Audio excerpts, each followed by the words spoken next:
Scene 1, modern furnishings, bookshelves, modern paintings, green leaves through the window. Frederick's Phone residence. Kent, what are you doing? But you have to go back. But you have to go back. All right. You. He had to know. No, he didn't. I had it all worked out. No, you didn't, and definitely not now. Oh, Dad, why did it have to happen? It happened because you're young and you're in love. You and Kent aren't robots. We're talking straight biology. This is the time young humans look for and they find a mate. The church stealing away its young men for 2 years is cruel and unusual punishment. My God, what a stupid idea. The church should assign couples when they're 50 and bored with each other.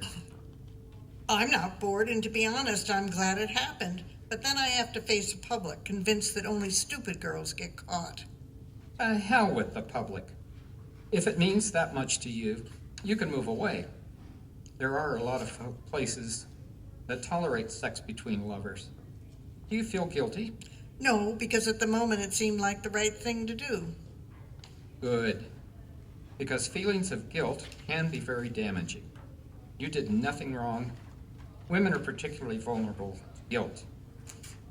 Be proud of who and what you are.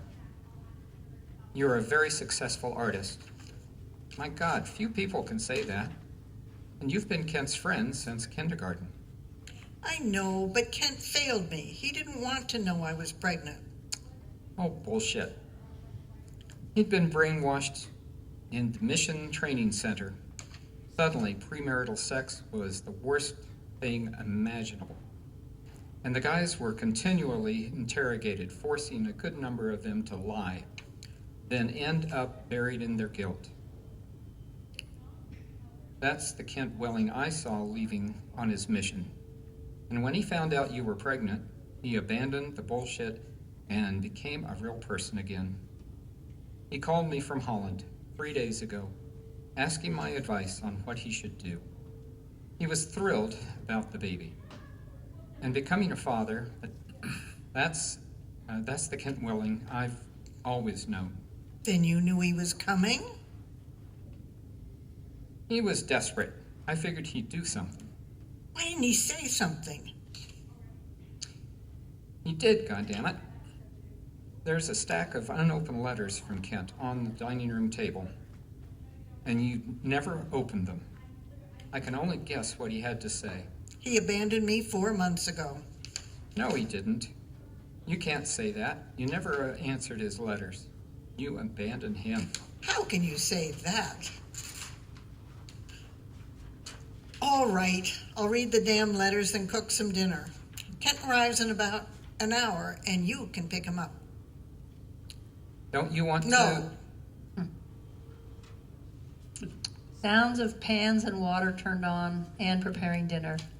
She returns, letters in hand, sits down at the table and begins to read. The light fades and we see the silhouette of Kent and Anne in a passionate embrace. Romantic music, light fades into Anne reading Kent's letters. Light fades.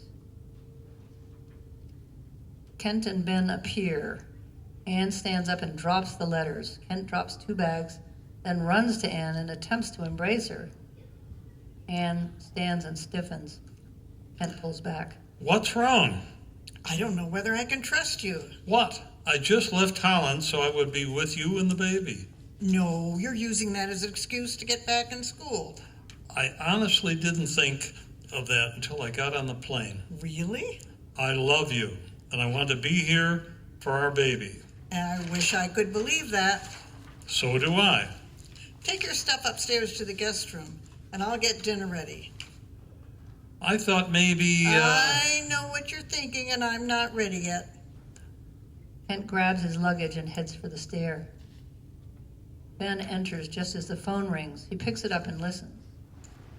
I think we'll be through around 7. Your busybody stake president. Does Kent know that the church will kick him out? That's cruel. Catholics don't have that problem. They just go to confession.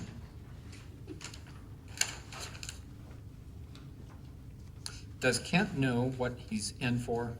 He mentioned excommunication in his letters. He said they harassed him with questions about having sex. It's a con. First, parents talk to their boys into the mission, but when they make that mistake, the church kicks them out and destroys their reputation and self-image. That's cruel. I never thought of it that way. Most members don't. They've been brainwashed into accepting the unacceptable. Think about it. The church sends out 20-year-old males in the prime of their sex lives, and tells them to become a monk. It's not natural. Same is true for females. You don't know how many middle-aged patients I see still working through the guilt from lying about it. It's pitiful. Women have the worst. My God, religion is supposed to help, to comfort, but guilt can do a lot of unnecessary harm. I hope you don't feel guilty. I didn't feel guilty until Kent called. Then it seemed like a terrible mistake. And as weird as it sounds, I'm still glad it happened. I'm going to have a baby. And that works if the couple is still in love. Well, I'm not. I'm mad at Kent for coming home and myself for being stupid. As for Kent Welling, I'm still trying to decide. I didn't want him to go, but he went anyway. You know, that was more his father's decision. Kent even told me, both of you are victims of the system. Maybe you both should leave. That's what I've been thinking. Doorbell rings. Ben checks his watch. I'll bet that's Hiram Jensen. I'll talk to him in the living room. Leaves. Voices from a distance. They grow louder. Finally, we hear the door slam shut. Kent enters, looks around, then back at Anne. That was Hiram Jensen. He told me I'd be excommunicated. I told him not to bother because I quit. He got pissed off and said I couldn't do that. Then I said I just did. At that point, we started shouting at each other. His face turned red and he slammed the door shut. I think we should leave. Let's go. But where? I have an older cousin in South Idaho, Dr. Pendergast. Runs a small hospital near Soda Springs called Tippets. It's isolated, beautiful country, and the people are great, real characters. I'll drive you up to Idaho. It only takes 2.5 hours. Wait until you meet Doc and his head nurse. God, she's something else. Doc spends every other night with her even though they're not married. He claims that it's necessary to keep from killing each other. So let's go. Evelyn and Diane arrive with Kent clothes. He stuffs his clothes in a duffel bag. What time is it? 9:15, let's go. Diane and Evelyn close in on Kent. Kent, are you in a lot of trouble? A whole shitload. Kent, that's no way to talk around your little sister. Mom, I'm in the 7th grade. I've heard it all. Don't let your father hear you say that. Kent and Anne grab their bags and head for the door. Diane and Evelyn follow them. Scene 3, Tippets Hospital, front office, 2 desks, white walls opening to 2 halls. Big windows show spring greenery. Pretty primitive. You might be surprised. How would I be surprised? We should go to dinner sometime. There aren't many people our age in town. I don't live here, but you can't find any better place to treat a sick child. Your child is ill? Yes, she's only 2 years old. It's pneumonia. Teddy and Kent move closer, and Anne can't hear what they're saying. Anne stomps down the hall and bumps into Elsa Merriweather, Doc Pendergast's head nurse. Sorry, where the hell is Doc? The guy couldn't make it here on time if his ass was on fire. I need his opinion. Stands in the middle of the hall with hands on her hips. Whoops. I'll be Go ahead. I'll be damned, here he comes. It's a wonder. Ever thought of getting here on time? If it's any of your business, I was checking my books on changing medication. What were you doing for Teddy's little girl isn't working. What we're doing for Teddy's little girl isn't working.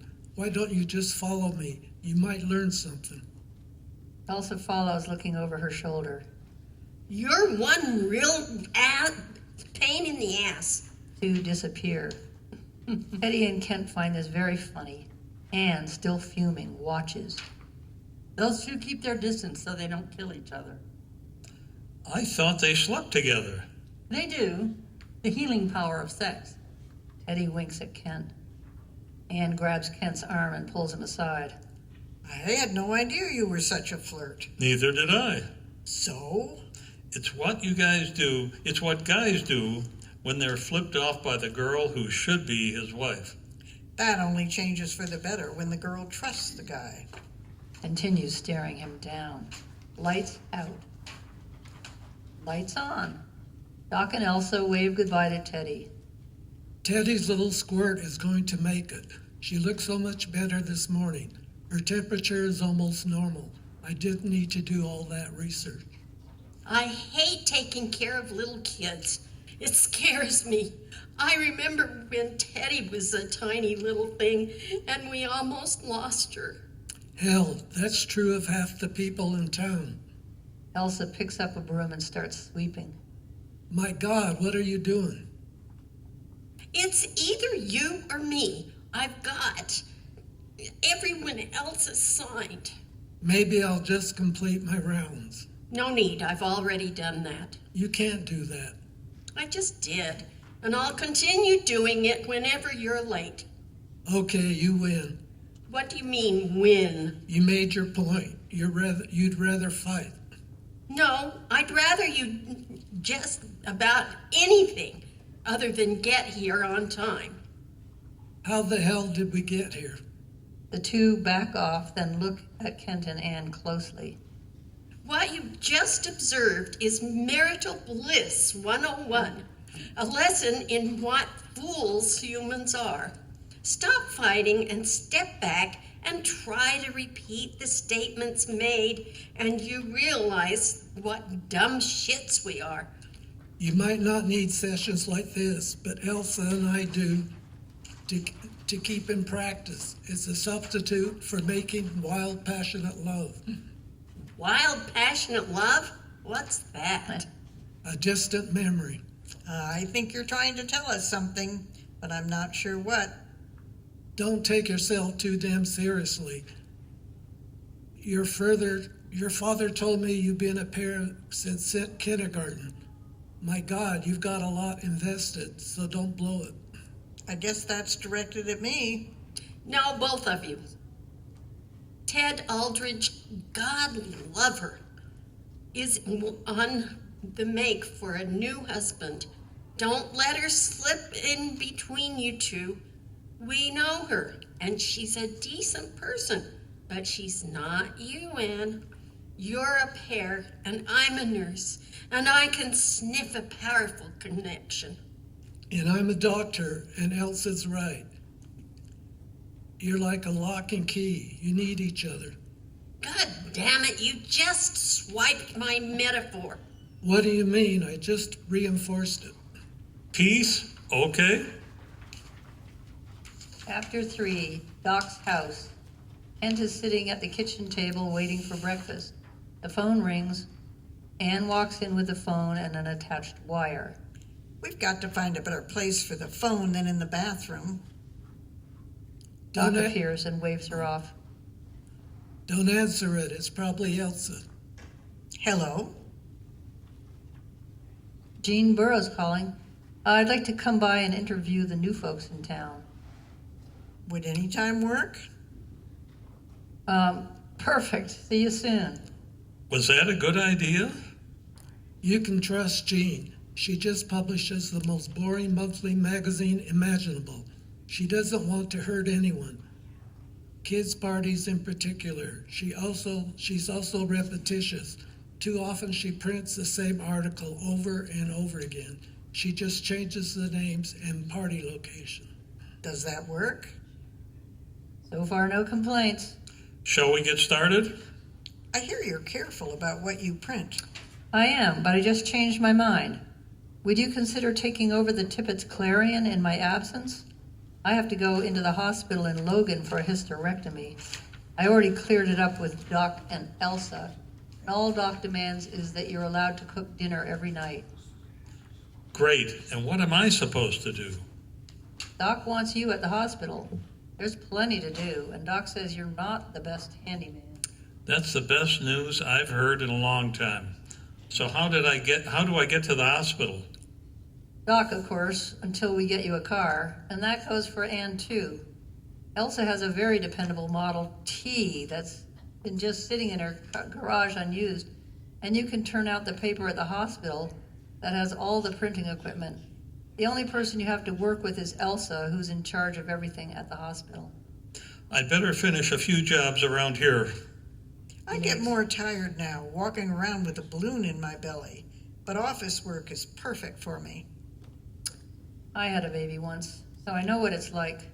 Holding the tiny creature in your arms is an unforgettable thrill. I didn't know you had a baby. Where's your child now? The boy died when he was 5. That was 25 years ago. And the father? He was drafted and I never saw him after that. Did he know about the baby? Yes, we corresponded at first, and he promised to come up and see his child and marry me, but he never showed up. I'm sorry, so sorry. I've rationalized that I wasn't interested in anyone lacking the interest to see our baby. My God, what kind of a twisted person would he be? Anyway, you and Kent don't have that problem. To be honest, Kent and I aren't married. My God, why not? Doesn't he want to marry you? It's complicated, and maybe it's more my fault. Why? He wants to marry me, but I'm not sure of his reason. What the hell does that mean? I heard you went everywhere together since grade school. And I loved him. We had so much fun together, but he sold out. His father promised to pay for his education through med school if he agreed to go on a mission. I tried to talk him out of it, but I guess he decided it was a good deal. Our last night together was when it happened, and for that brief moment I was madly in love. We wrote each other while he was gone, but early on, while he was in mission training, he changed. His letters slowly came further apart until he wrote that since he would be gone a long time, it was all right for me to date. I was crushed and humiliated, and soon I found out I was pregnant. Did you tell him? No, at first I was too hurt. I thought he didn't deserve to know, and I stopped writing. When I told my father I was sure I was pregnant, he wrote Kent and told him I was pregnant, and Kent was undoubtedly the father. He left Holland and burned his bridges in the process, then came home to a complete disaster. Kent is angry with his father and the church, and I'm angry with Kent. So here we are with no solution in sight. You're certainly not going to let Teddy Aldrich have him. If he wants her, he can have her. Oh, bullshit. You don't really mean that for a second. Doesn't make any sense. Maybe not to you, but you only know half the story. Kent wants to be a doctor in the worst way, and a pregnant girlfriend is a perfect excuse to abandon the mission and start med school 2 years earlier. My God, so what? Do you want him to become a bus driver to prove his total devotion? It all boils down to those letters he wrote. How can I trust him? Hun, trust is a two-way street. You're asking him to give you what you're not willing to offer. Oh, Anne, I understand where you're coming from. You were dealt a lousy hand, okay? But do you want Kent loyal and trusted when your baby is born? Of course. Well, by God, you sure don't act like it. I can see it now.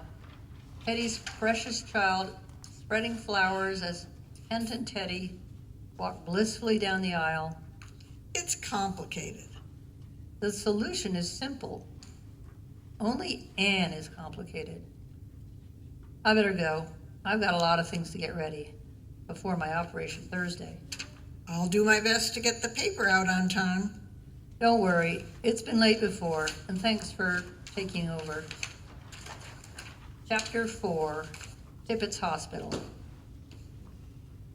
Anne enters the hospital office. Kent scrubs the floor on his knees. Anne observes with satisfaction. She points. You missed a spot. Kent makes a wide, sweeping swath with a rag and soaks Anne's foot. A water fight ensues that goes out of control until Elsa enters and breaks it up. Jesus, what precisely do you two have in mind? The only That's problem, we have to live in the same house. What's that? I said the only problem is we have to live in the same house. What's that? I don't see that here. I don't either. That's ad lib. Okay, How Kent true. throws the mop rag at Anne and laughs. Anne throws the rag back, laughing. All right, damn it, give it back.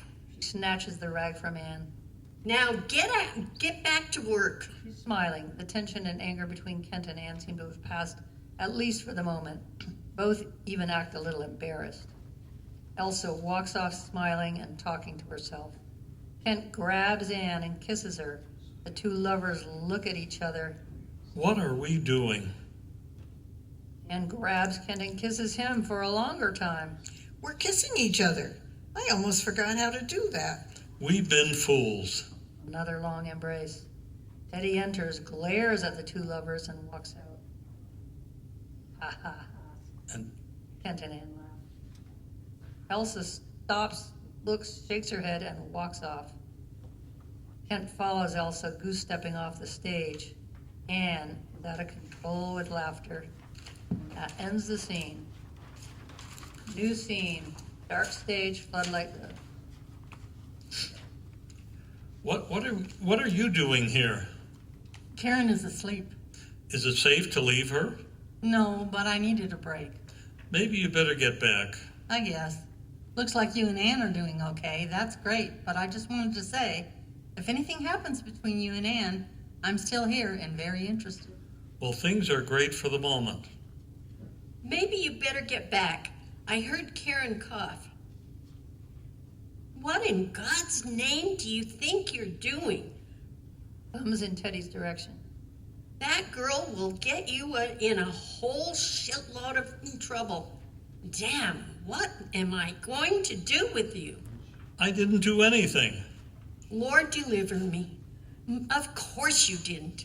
What you were thinking is what worries me. I assume you're not brain dead. Just stay away from her. In case you haven't noticed, the girl is in heat. Even Doc says so. And he's not up to swift in psychoanalysis. No offense, but do you and Doc do it? None of your goddamn business. But the answer is yes. Not often, but regular. Places a finger to her lips, then opens the door. Jesus Christ, you surprised me. What are you doing here? Looking for you. I thought I heard your voice. I heard heavy breathing behind the door. You'd make a lousy cop. Can't a lady have a private conversation? About what? None of your business. Doc gives her the elbow. Come on. We were talking about Teddy making a move on Kent. So, Kent can take care of himself. He can, but under extraordinary circumstances, he might not. Teddy is not to be trusted any more than any other 21-year-old female. I'm the 21-year-old male who could turn Teddy off. Bullshit. Most men can't survive a female in heat. How can you say that? What if the female stripped down first, tempted by the handsome young man guy? God damn it, Doc. This is the reason we can't stand to live with each other. You are one pain in the ass. throws down the rag, and walks out in a huff. Doc and Kent watch the departure. Maybe she's right, Kent. Maybe you should try to stay away from Teddy as much as possible. Guys your age are not exactly made of steel. Lights fade. Lights Lights up. up. 3 days later, Doc and Kent bring Jean in on a gurney. What's going on? They didn't have enough staff in Logan to watch Jean as close as I figured she needs, so we brought her up here. She's still a little drowsy. Let her get some rest. They continue down the hall. Lights fade. Lights focused on bed, dark background. Are you awake? Almost. I'll be back later. Please stay. I haven't talked to anyone for 3 days. How do you feel? All over in the middle, but I'm all right. How are you and Kent doing? About the same. Is Teddy still hovering? Yes, Teddy has no shame. But I've been thinking, I'm in the mood to strike back an inequality of some kind. We ought to send a letter to the father of your child and scare the hell out of him. He might be some highly respected guy who made a lot of money. I wouldn't take any money, but I'd like to make him suffer a little. If I read about this sick behavior in the paper, I'd want the jerk turned in for child abandonment. Do you remember the creep's name? Of course. I wrote him enough letters. His name is Hiram Jensen, and he's a Pontiac dealer. You've got to be kidding. Do you know him? The Hiram Jensen I know is married and has 3 kids. He's a Republican running for the state Senate, and he's a bishop or something. Anne puts 2 and 2 together. It was the same Hiram Jensen she knows, the one who excommunicated Kent. Where did you meet him? A sorority party at the U. He was handsome, drove a red Pontiac convertible. We dated for about 4 months. We even talked about marriage, but he was drafted, then gone. I never saw him again. I heard he gave up smoking and drinking, went on a mission, then settled down, I guess. Doc knew him from medical school, but I guess he dropped out. Doc enters. How's the patient? Better, mostly. I can see that. You're not perfect, but you're where you ought to be following surgery. Did you know that Hiram Jensen fathered Jean's baby? Oh my God, why didn't you tell me? No need. The boy was dead before you came up here, and I didn't know you very well at first. I'll be damned. So it was that jackass Jensen who no one in med school liked. So what's up? You look like you just spotted a dead rat. Sit down, you've got to hear this. Doc proceeds to tell him. We can barely hear them talking. Do you feel hurt? Why would I feel hurt? I just got kicked out of a 2-year sentence, and I will never go back. That's a little strong. Would you ever go back to a system with only one right answer, all decided by rickety old men who make decisions that fit them comfortably? Humans are too complicated. They change with age. I repeat, would you ever go back? Hell no. I'd never give up sex out of wedlock. Both Elsa and I agree. Wedlock is a frightening word. Anne and I are being punished for having a baby, which should be a joyful event. How many marriages occur just after a few months before the child is announced? Anne and I were trapped by the system that fits old men. I want you to be sure. And Anne, Teddy Aldrich is not a possibility now, nor has she ever been. I'm sorry for dragging you into this very personal matter. For God's sake, work something out. You're driving the rest of us crazy. We can't understand why 2 very likable young people can't get along. You both have a burr up your butt. Lights fade. Lights fade in. Anne sits at a desk in the hospital office, thinking. Finally, she picks up the phone and dials. Acting nervous but determined, we hear a woman's voice. Jensen's residence. President Jensen, please. Just a moment. Jensen speaking. Brother Jensen? That's you, Ron. I know, and I can't find my place. God. We're on page 7, it looks like. Jensen clears his throat. Middle of something. This is Anne Fredericks. That's me. Okay, so This is Anne Fredericks. You know, the friend of Kent Welling. He was just excommunicated. yes, I know who you are. I'm not calling for myself. I'm calling for a friend of mine and also a friend of yours. It's Jean Burroughs. I'm not sure I know a Jean Burroughs. Oh, yes, you knew her a long time ago. I see. Jensen has no family, and it would be nice if you dropped by to see her. She's in the hospital. That would be difficult. Perhaps even more difficult if your wife found out about her. I'll have to think about it. Think about what? When I can visit Jean. As you can guess, I'm fond of her. And Anne, when are you due? Mid-August. Look forward to seeing the new baby. Where the hell is everybody? I'm here on the phone. Someone wants to talk to you. Who is it? It's Hiram Jensen. Anne hands Kent the phone. Kent places a hand on the receiver. What shall I say? Let him have it. Oh shit, does he know we know? Everything. He wants to talk to Jean Burroughs. Hello? He's gone. I think I'll go read some chemistry. Give Jean her call. Her number's on the phone pad. Chapter 5.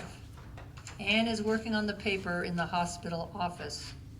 Hiram Jensen enters, looks around nervously. I'd like to visit Jean Burroughs. Anne is shocked and too surprised to speak.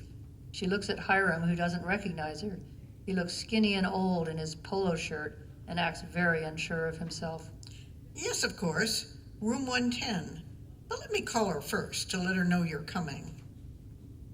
Hello, Jean.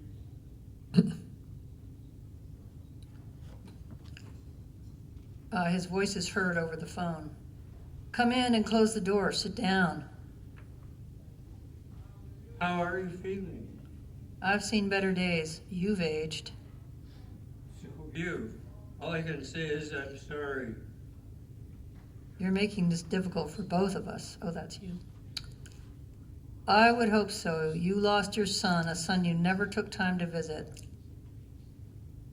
Funny, I always thought of him as your son. You tempted me. Well,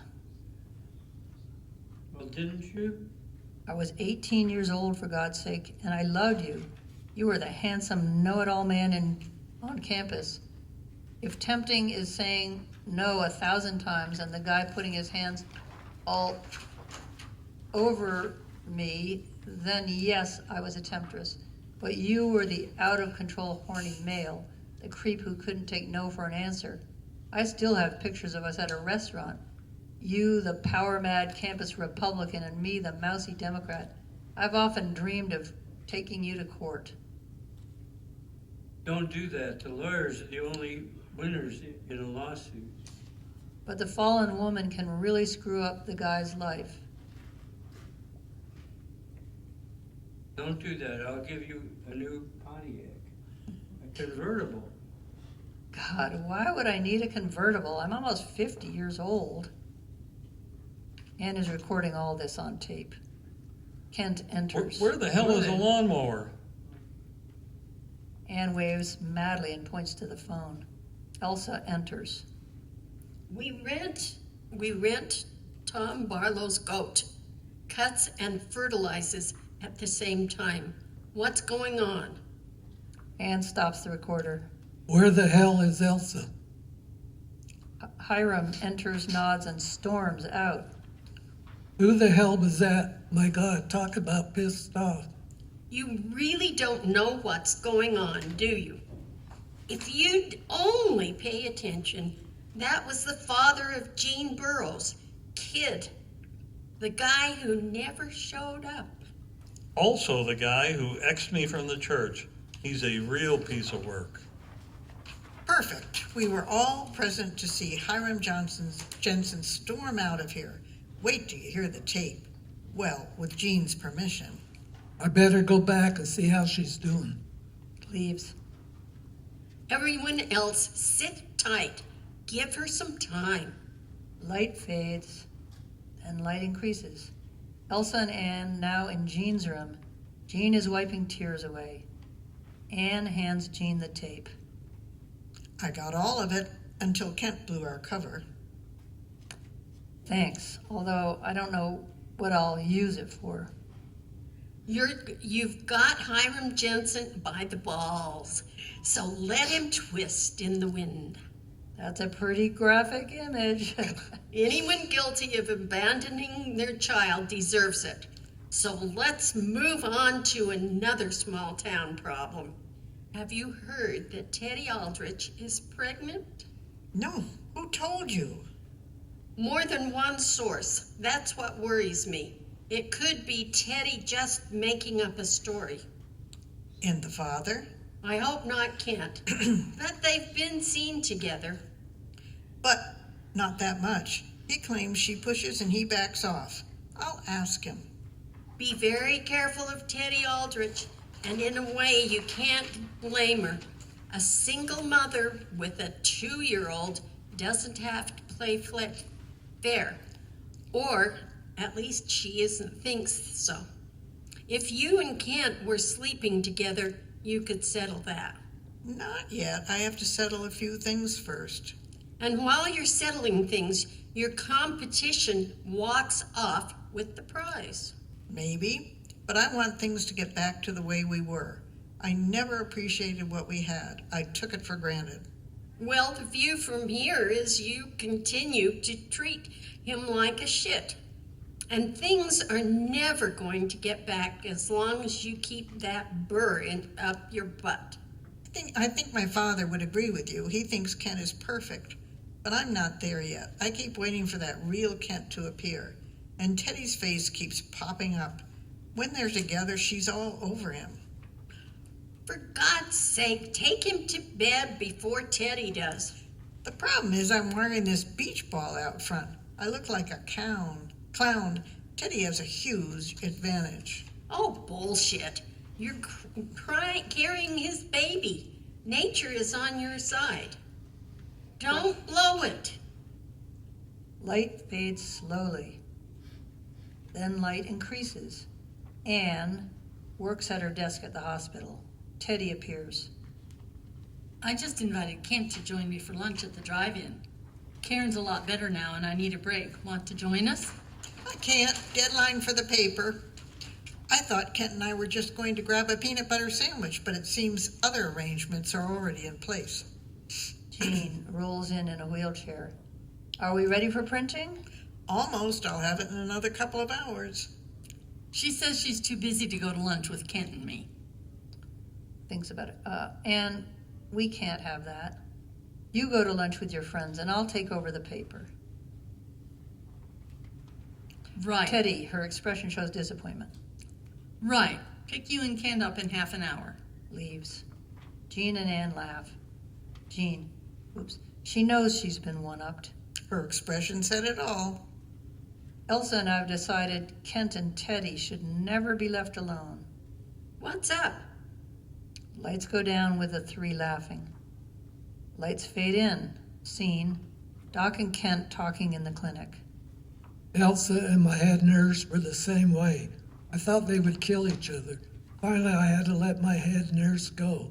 I loved her, but as hard as it is to believe, I loved Elsa more. God, she's a pain in the ass, but she's been a perfect partner. That's what you have to think about. Anne has seen Teddy flirting, but you know, and I know that Anne is the one. You know, and I know, but Ann doesn't get it. Oh, bullshit. She gets it all right. She just wants to want her to as much, excuse me. She just wants you to want her as much as she wants you. That's what this is all about. How can I show her? In your own pitiful attempts, I think you have, but you haven't been very smart. Maybe because Teddy, on occasion, has turned you into a klutz. That's a little heavy, but I'll buy it. Elsa has a great idea, but I'll never let her tell it. Now where in the hell is that woman? She has to scrub everything twice. Elsa appears, throws a wash rag across the room, and misses the bucket. Shit. Now what can I do for you? Explain your idea. Think he'll like it? Damn it, of course he'll like it. Just spit it out. That's just about the smoothest proposal I've ever heard. Doc's eyes go up, and he shakes his head. Well, I figured that since you and Anne and Jean and Teddy, Doc glares at Elsa. For God's sake, just say it. Elsa glares back.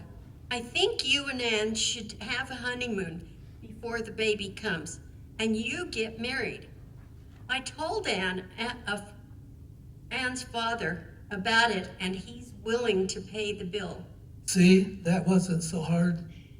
Smacks, Doc. Oh, Elsa smacks Doc on the arm. And who's going to suggest it to Anne? Good God help us, you are. You stupid shit. Where have you been? Right here, trying to convince a rogue female that I love her. Doesn't seem to be working, does it? I know what does work. Anne hates any attention I give Teddy, and she takes it out on me. Elsa squints as she looks at Kent. Shit, you're a genius. Just stay away from Teddy. That's close to impossible. Which proves the absolute need for a week-long honeymoon. Exactly, and by all means, don't ask Anne. Tell her. Lights fade. Lights increase. Scene. Kent and Anne talking. Green trees in background. I'm tired of being around people who are obsessed with what we need to do, Teddy Aldrich in particular.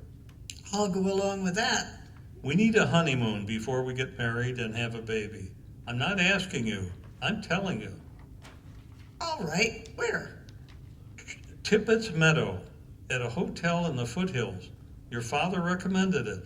The hotel belongs to a rich dentist, your father's client, who's away on a mission.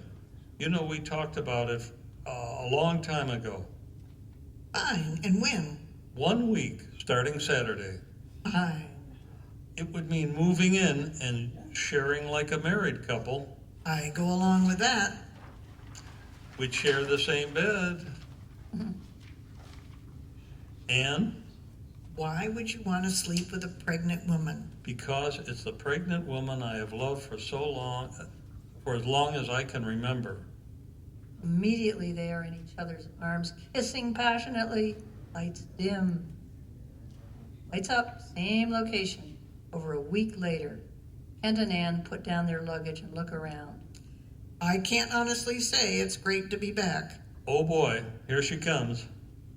Elsa enters sporting a broad grin. The lovebirds return. How was it? None of your business. Well, I never. How was it? Kent thinks about it for some time. It was indescribable. Bursts out laughing and is joined by the others. Is that all we get? I think that pretty well covers it. Except we remembered when we were 5, running through the sprinkler without a stitch on, and dancing around like chimps and making the appropriate sounds. It was a ritual that kept us together all this time. Lights dim. Lights up. Tippets Meadow. A large green pasture slopes down to a reservoir surrounded by bushes that keeps the audience from seeing the water on the shoreline, except for a wharf that extends out into the water. Actors coming out of the water come out behind the wall of bushes to stand on the dock, and we hear motorboats in the distance. Kent, Anne, and Jean approach the bushes by the dock with blankets and picnic baskets. We hear talking in the distance.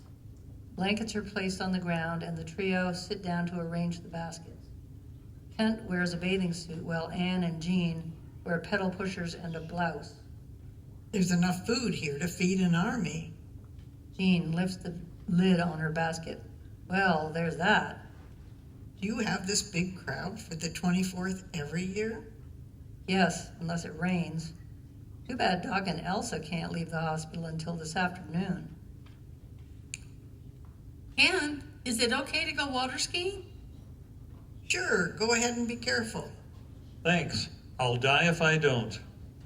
He jumps up and takes a few strides down the dock and jumps off the dock and disappears. We hear the splash of water. Teddy steps onto the dock and walks toward Anne. Don't worry, my brother is driving the boat, and he's careful. Anne nods in approval. I thought we could talk. Analyzes the situation, then stands and walks off. I've heard rumors you're pregnant. And Well, are you? Kent says you're not. I don't know why he would say that. Well, He should know that better than anyone. Anne stands and looks around. That statement was like a punch in the face. She can't decide what to do. Walks down the dock, jumps in, water splashes up on the dock. Jean returns. Where's Anne? Over there, she just jumped in. Loud motor crash. The boat hits the dock. Anne screams. Anne's been hit. He jumps in. We hear and see the splash on the dock. Teddy, still standing on the dock, pointing. She jumped in right there. Sound of Kent surfacing, then going down again and again and again. It's so dark down there, I can't see her. Goes down again. Jean appears acting desperate. Where is she? Kent smacks the water with his palm, shouting. We have to find her. He goes down again and again. Time passes. He looks up to see Anne staggering out of the bushes. Anne, gulp.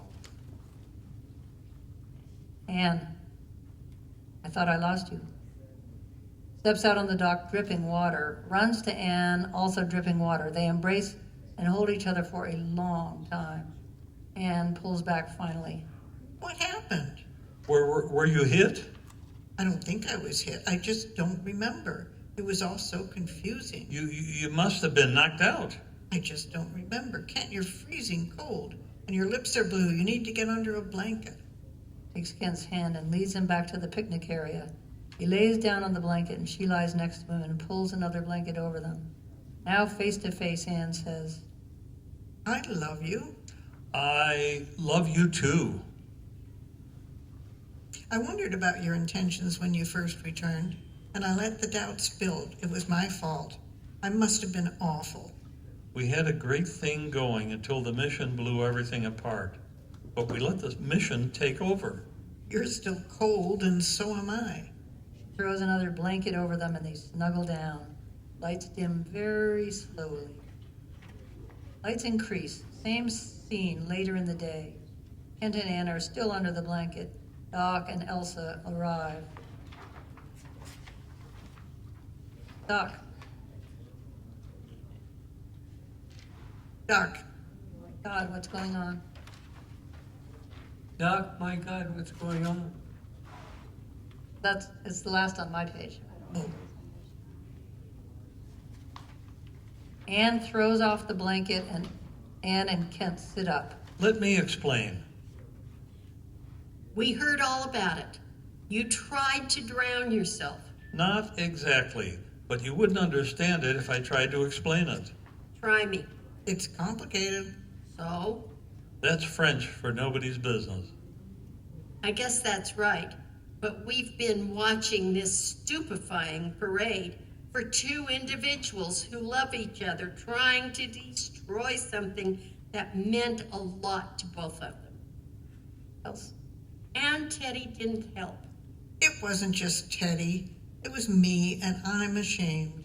We were both at fault, and we both had to grow up. Well, that's progress. Will you kindly step aside so I can check the vital signs? Elsa steps back and gives a wide, sweeping welcome gesture with her hand, almost scraping the ground. Be my guest. Doc elbows her aside and grabs Kent's wrist and tests his pulse, then checks his heart. You're lucky to be young. What you just did would have killed a 60-year-old. Jean shakes her head as she looks at Kent. You were a little crazy. Anne takes Kent's hand and mouths in his ear I love you. and releases his hand. Before we turn completely sappy, I'm glad everything turned out this well. She looks at Anne suspiciously, who in turn looks guilty. Let's go get this guy out of here and home in bed. The sun isn't doing him any good. Lights dim slowly as Kent and Anne struggle to their feet. Lights up as Doc and Elsa enter his house. Doc shouts, Anybody home? We're in here. enters in pajamas. Ken is still asleep. How is he? He's fine. I'm the one who feels guilty. About what? I could have come out of the bushes earlier, but I couldn't move. I enjoyed watching him go down after me. Is that sick enough? He could have been permanently damaged. I doubt it. He's still young. Me going down after Elsa is a different matter. I would have given it a couple of tries and said to hell with it. No, you wouldn't, because you know where there'd be hell to pay. Like what? You know. Well, there's that.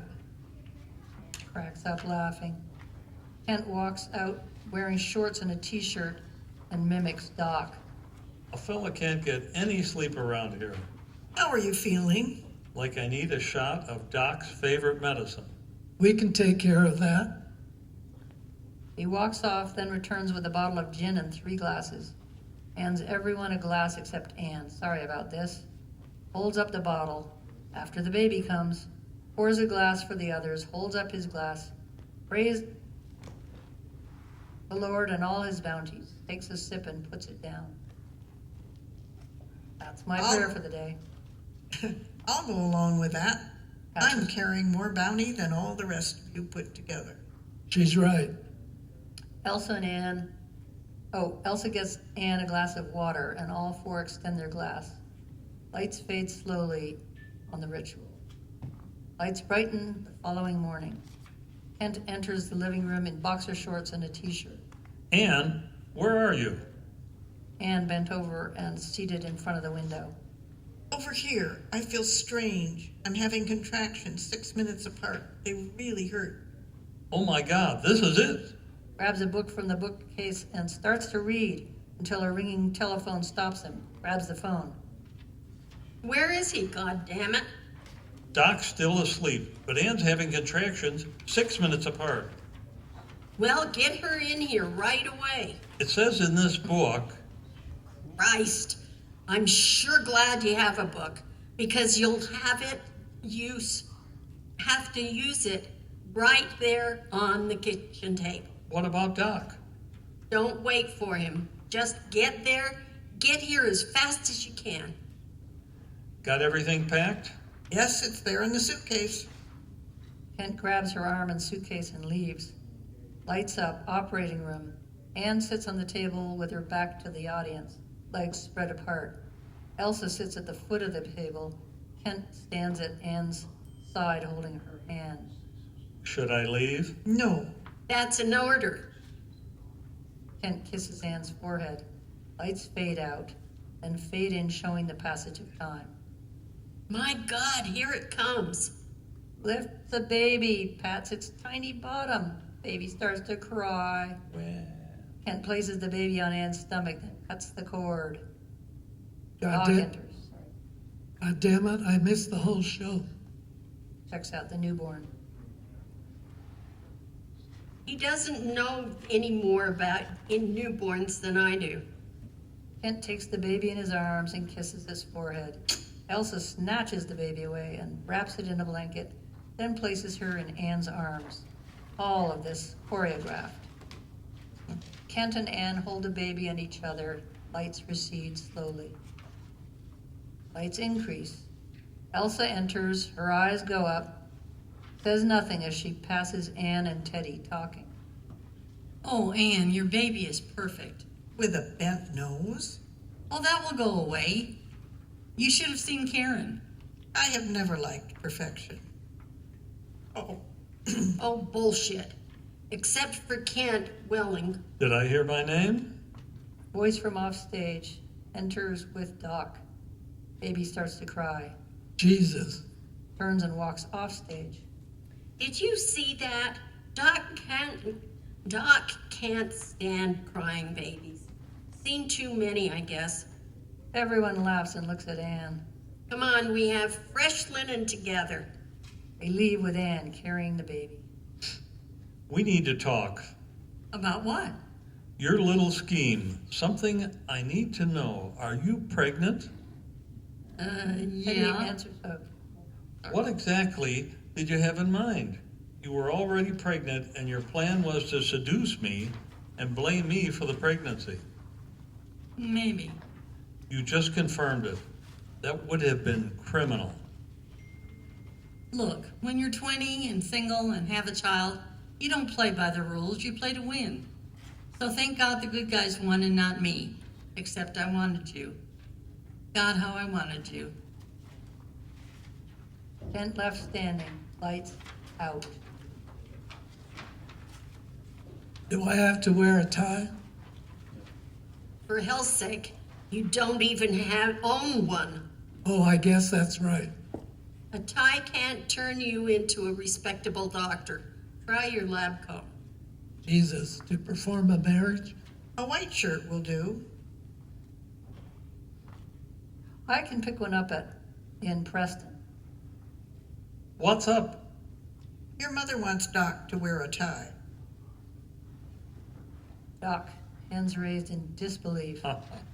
Kent and Anne burst out laughing. That is pretty funny. Diane, Jane needs a change. No, you don't. That's part of the deal. You just... Diane on her feet halfway out the door before Kent finishes speaking. They laugh. Smarty pants. She'll learn you can't just take over the fun parts. Ben enters and calls out. Anybody home? Walks into the living room. Anne jumps up and runs to her father. They embrace. So glad you made it on time. I wouldn't have missed this for anything. You two started out together. When you were 5, you ran through the sprinklers together. Bare naked. I did not. Oh, yes, you did. I'll never forget it. Anne punches Kent's arm and looks embarrassed. Maybe we could change the subject. Where is this baby? In the bedroom, Diane is giving her a change. I hear voices. Finish what you started. Diane likes to hog all except changing diapers. Mind if I go back? I can't stand to wait.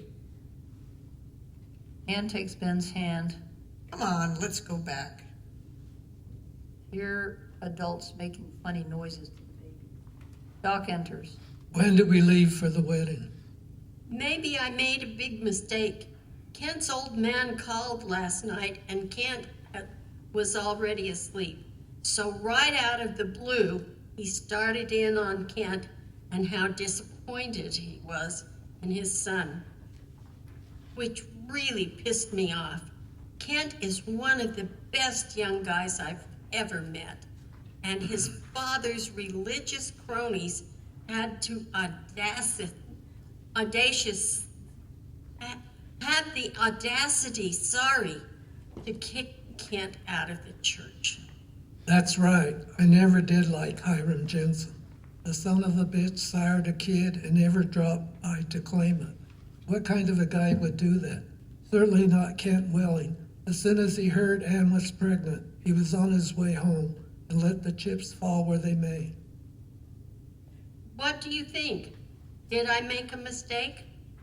Maybe for today and the wedding, but not for any time in the future. Maybe you better tell Evelyn. She acts like she's expecting Kent's father any minute. Why don't you tell her?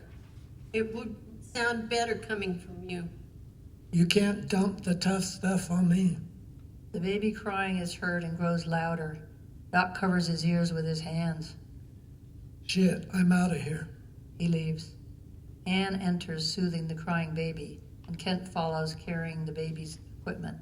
Are we ready? I think so, except for my father. We can't make everyone wait. Tell your mother. Lights down. Lights up at Tippets Meadow. scene done in pantomime. Wedding music. Anne with Ben on her right, Kent with Evelyn on his left. I guess I don't read all that, right? They walk slowly forward with Jean, Elsa, and Diane in the background. The four stop in front of Doc, who opens his Bible and begins to speak. The background is a blaze of fall colors. Music stops. Lights go down. Lights go up in Doc's living room. Doc, Elsa, Jean, Ben, Evelyn, and Diane stand around a table as Kent and Anne cut the wedding cake. They offer each other a bite of cake, then kiss each other with their mouths full. They laugh, and Anne cuts the rest of the cake. They walk around chatting, cries from the baby basket are heard. Doc grabs his ears and leaves. Where are Anne and Kent? Their laughter is heard in the distance. Diane stands at the window in the sunlight. Her face records surprise. They're dancing. Still surprised. Diane turns, speaking to the others. They're dancing through the sprinkler. Laughter is heard as the lights dim. All right. Happy ending. Yay.